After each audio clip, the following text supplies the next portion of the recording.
ஜெய ஜெய சங்கர ஹரஹர சங்கர. ஸ்ரீ மகா பெரியவா சரணம். மகா பெரியவாளோட அனுகிரகம்ங்கிறது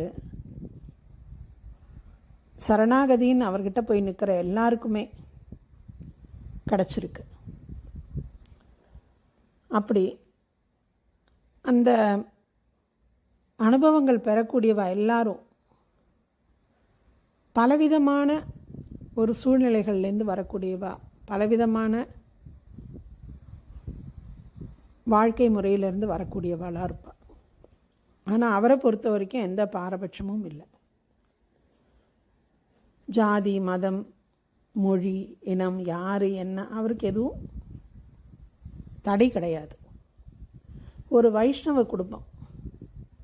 இன்றைக்கும் நம்மளில் நிறைய பேர் அந்த வைஷ்ணவ சைவம் அந்த இதெல்லாம் இருக்க தான் இருக்குது.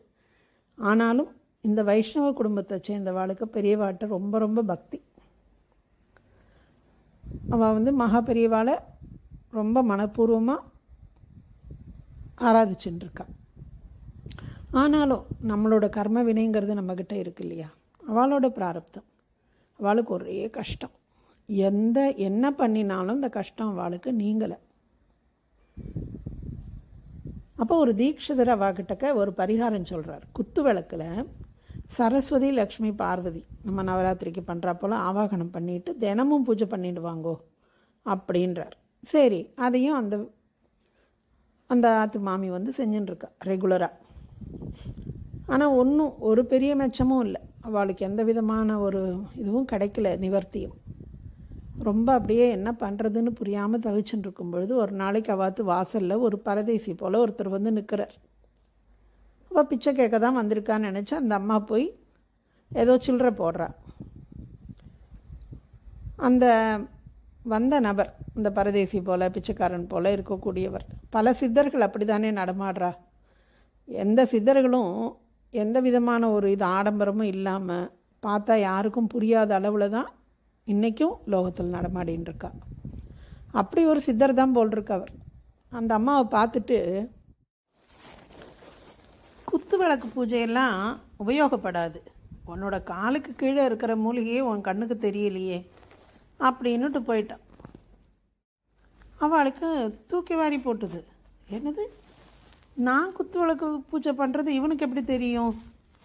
காலுக்கு கீழே மூலிகையா? அந்த பரதேசியோ ஏதோ இவள்கிட்ட மட்டும் பேச வந்தா போல் வேறு எந்த வீட்லேயும் எதுவும் கேட்கல, யாசிக்கலை, ஒன்றும் செய்யலை, நேராக புறப்பட்டு போயிட்டான். அப்போ இந்த மாமிக்கு ஒன்றும் புரியலை. நேராக பெரியவாள்கிட்ட தான் வரா. காஞ்சிபுரத்துக்கு மகா பெரியவாள் நமஸ்காரம் பண்ணி, பெரியவா அது போல் ரொம்ப கஷ்டமாக இருக்குது ஆற்றுல. நான் குத்து விளக்கில் துர்கா, மகாலட்சுமி, சரஸ்வதி எல்லாரையும் ஆவாகனம் பண்ணி பூஜை பண்ணின்னு இருக்கேன் பெரியவா. 2 நாளைக்கு முன்னால் ஒரு பிச்சைக்கார நாட்டமாக ஒருத்தன் வந்தான். குத்து விளக்கு பூஜையெல்லாம் ஒன்றும் உபயோகப்படாது, உன்னோட காலுக்கு கீழே இருக்கிற மூலிகை உன் கண்ணுக்கு தெரியலையேன்ட்டு போயிட்டான். எனக்கு ஒன்றுமே புரியலையே, பெரியவா தான் வழி காட்டணும் அப்படின்னு சொல்லி நமஸ்காரம் பண்ணுறா. மகா பெரியவா டக்குன்னு உங்கள் ஆற்றுல கருந்துளசி இருக்கோ அப்படின்னா. இல்லையே பெரியவா, துளசி வச்சாலே எப்படியோ பட்டு போயிடுறது அப்படின்னா. அதுதான் அவன் சொன்ன மூலிகை, கருந்துளசி வச்சு பூஜை பண்ணு அப்படின்றார். பெரியவாளே கருந்துளசி பூஜை பண்ணுன்னு சொல்கிறதால உடனே ஆற்றுக்கு கருந்துளசியை இது பண்ணுறா. மறுபடி கருந்துளசி இப்போ இது பண்ணணும்னு சொல்லிட்டு ஆரம்பித்து பூஜை பண்ணுறதுக்கு ஏற்பாடு பண்ணால் ரொம்ப ஆச்சரியப்படுறா போல் கருந்துளசி அப்படியே கப்பும் கலையுமா வளர்றது. சின்ன ஆலமரம் போல் வளர ஆரம்பிச்சு கொடுத்து. அவள் எவ்வளவோ தடவை முயற்சி பண்ணி வராத துளசி இப்போ மகாபெரிவா ஆசீர்வாதத்தில் கப்புங்களையுமா வீட்டில் துளசி வளர வளர அவளோட கஷ்டங்கள் எல்லாம் குறையிறது. கருந்துளசி வரதே அபூர்வம், வந்ததை பூஜை பண்ணுறது ரொம்ப ஸ்லாகியமாச்சு அப்படின்னு பெரியவா சொன்னது அவளுக்கு பிரத்யக்ஷமாக கை கொடுத்தது. அந்த வைஷ்ணவ பக்தி இருக்காளே, இந்த கருந்துளசி எல்லாம் பூஜை பண்ணி அவளுக்கு, அவள் நாத்தனாரோட குழந்தைக்கு திடீர்னு கழுத்தில் ஒரு பயங்கர வலி, தாங்க முடியாத வலி. அந்த பையனை டாக்டர்கள்ட்ட கூட்டின்னு போன பொழுது நரம்பில் ஏதோ மேஜர் ப்ராப்ளம் இருக்குது, ஆப்ரேஷன் பண்ணித்தான் ஆகணும், வேறு வழி கிடையாது, அது என்னென்ன டயக்னாஸ் பண்ணுறதுக்கே ஒரு ஆப்ரேஷன் பண்ணி தான் ஆகணுங்கிற போல் சொல்லிட்டான். குடும்பமே தவிச்சு போகிறது. இந்த ஆப்ரேஷன் அது இதெல்லாம் எந்த காலத்துலேயுமே ஒரு பிரச்சனையான ஒரு விஷயம். அதுலேயும் குழந்தைகளுக்குன்னும் பொழுது நமக்கு தைரியம் ரொம்ப கம்மியாக போயிடுறது. அப்போ இந்த மாமி சொன்னாவ நாத்தனார்கிட்ட, நான் சொல்கிறத கேளு, நீ குழந்தைக பெரியவாட்ட கூட்டிகிட்டு போ, நமஸ்காரம் பண்ணிட்டு வாங்க, எல்லாம் சரியாகும் அப்படின்னு சொல்லி சொல்கிறான். சரி, அந்த குழந்தையோட அப்பாவும் அம்மாவும், அதாவது இந்த மாமியுடைய நாத்தனார், அவள் அந்த குழந்தைய கூட்டிகிட்டு காஞ்சிபுரத்துக்கு ஓடுறா. அவளுக்கு ஒன்றும் நம்பிக்கை இல்லை பெருசா. ஆனால் அவள் மண்ணி அவ்வளோ தூரம் சொல்கிறாளே, ஏதான ஒரு இது கிடைக்குமா அப்படின்னு சொல்லிட்டு காஞ்சிபுரத்துக்கு போய் பெரியவாள் நமஸ்காரம் பண்ணுறா. அன்னைக்கு மகா பெரியவா மௌன விரதம்.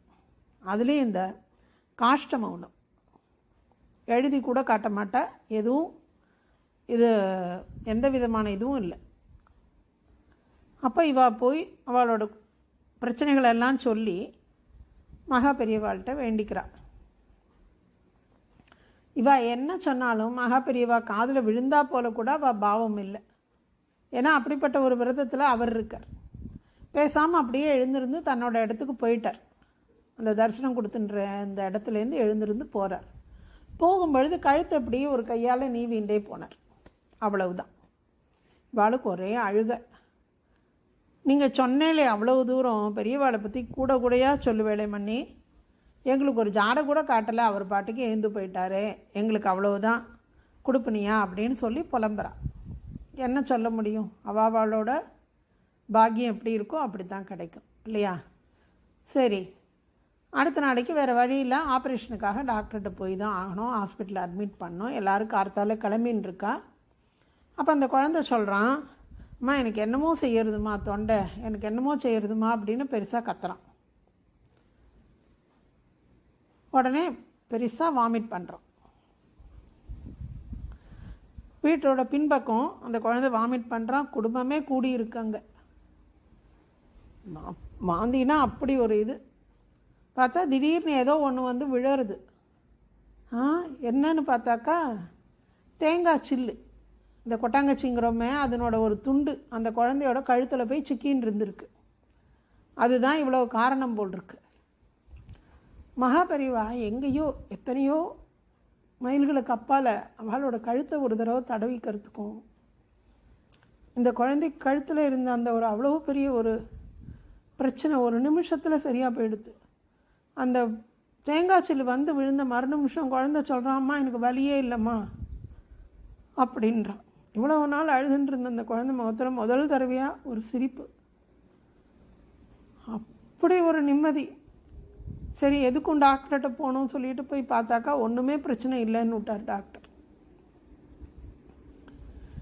குழந்தையோட கழுத்தை அழுத்தினா வலிக்கிறதா இல்லை, எக்ஸ்ரே ரிப்போர்ட்லேயும் ஒன்றும் இல்லை, ஆப்ரேஷன் தேவையில்லை.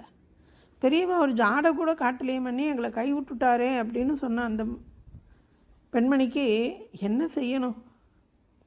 அந்த மகா வைத்தியநாதனை தரிசனம் பண்ண குழந்தையோட திரும்பவும் காஞ்சிபுரம் ஓடுறா.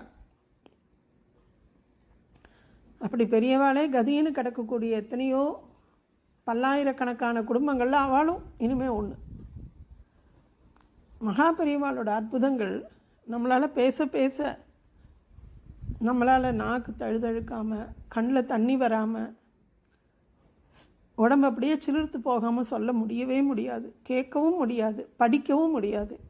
எத்தனை அற்புதங்கள் படிக்கும் பொழுதே நம்ம கண்ணில் தண்ணி அப்படி வருது. இந்த உலகத்தில் சேதனமோ அசேதனமோ எல்லாத்துக்கும் அசைவும் பாதிப்பும் உண்டாக்கும். சாதாரணமாக நம்ம பேசும் பொழுது கூட இப்படித்தான். அதனால தான் அந்த காலங்களில் கண்ட வார்த்தைகளை சொல்லாமல் நல்லதை பேசு, வேத சப்தங்கள், பகவன் நாமா போல பெரியவாளோட ஒவ்வொரு அசைவும், அவர் அப்படியே அசைவே இல்லாமல் இருந்தாலும் ஆயிரம் ஆயிரம் விஷயங்களை இந்த பிரபஞ்சத்தில் உண்டாக்கும்.